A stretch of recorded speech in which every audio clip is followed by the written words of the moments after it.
Hi, welcome to Gene Planet. Lodo, cancer remains one of the unsolved problems of our time, claiming millions of lives annually. Is there anything we can do about it? Well, we are trying. There's a lot more to learn about cancer, and with recent advances in DNA sequencing technology, we are really just beginning to understand it. On the other hand, what we often fail to recognize is just how much our ability to diagnose patients early and the available treatment options have improved over the years. What used to be a death sentence is now treatable in the majority of cases when the disease is caught early. Much of this is due to medical screening programs that enable early cancer detection. We can use mammography to screen for breast cancer, colonoscopy for colorectal cancer, the Pap smear test for cervical cancer, and so on. And how does genetics play a role in all of this? Well, risk stratification based on genetic analysis has been around for some time. By that, we simply mean that people with a genetic predisposition to cancer need to be screened earlier, at a younger age. This is because cancer can appear much earlier than expected if an individual has a genetic predisposition to the disease. Maybe you've heard of the case involving the Hollywood actress Angelina Jolie. Through genetic screening, she found out that she had inherited a rare pathogenic variant, also commonly referred to as mutation, and decided to act preventively before the cancer had a chance to develop. Is there more we can do? Are those screening programs adequate? Well, that's a tough question to answer. These programs are great for the purpose they serve, but they were designed to be implemented on an entire population. So a cost-benefit analysis is unavoidable given the national health budget is limited. As a result, only the most common cancer types are screened for, and genetic analysis is only made available to those with an extensive family history of the disease. This, of course, leaves out a large number of people who could benefit from DNA testing. Pathogenic variants are not always inherited, but can also appear de novo, meaning they pop up by chance. And people with small families have less information available from their family trees, especially if the cancer only appears in one sex, like breast or prostate cancer.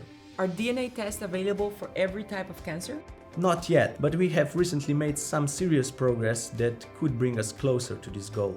It has become clear that a single type of DNA test may not be sufficient to evaluate the risk of every cancer type. We have known for some time now that a single rare pathogenic mutation may drastically increase the risk of certain types of cancer, but for other cancers, thousands of common genetic variants analyzed together may give us more information. Let me explain. In this picture, the black line on the chromosome represents a pathogenic variant that rarely occurs in the general population but can single-handedly cause cancer. This is a classic case of hereditary cancer predisposition.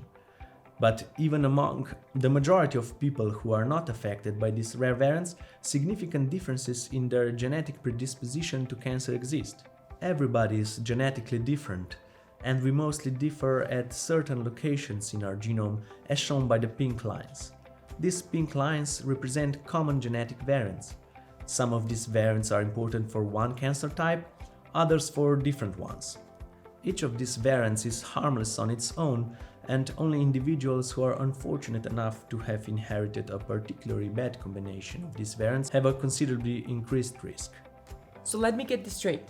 What matters is how many relevant genetic variants you have?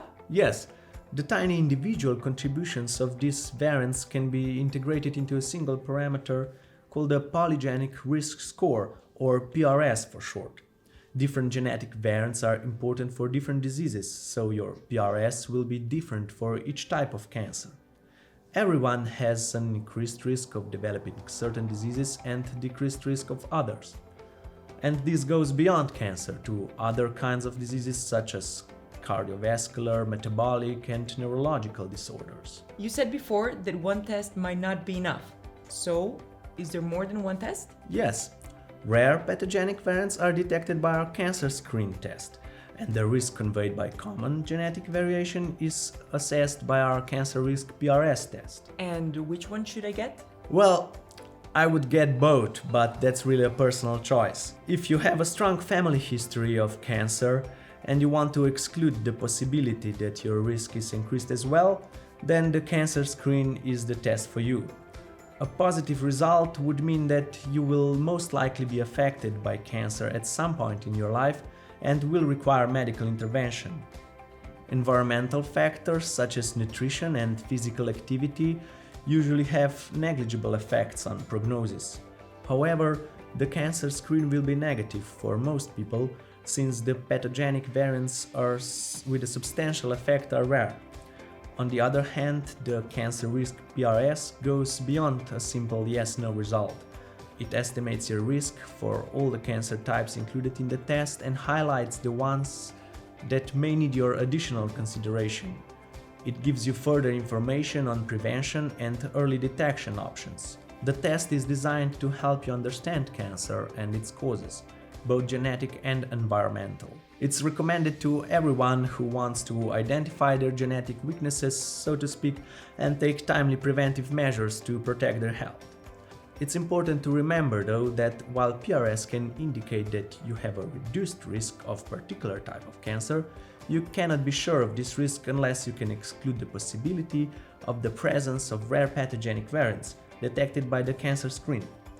This is why cancer risk PRS and the cancer screen tests are complementary and work best when interpreted together.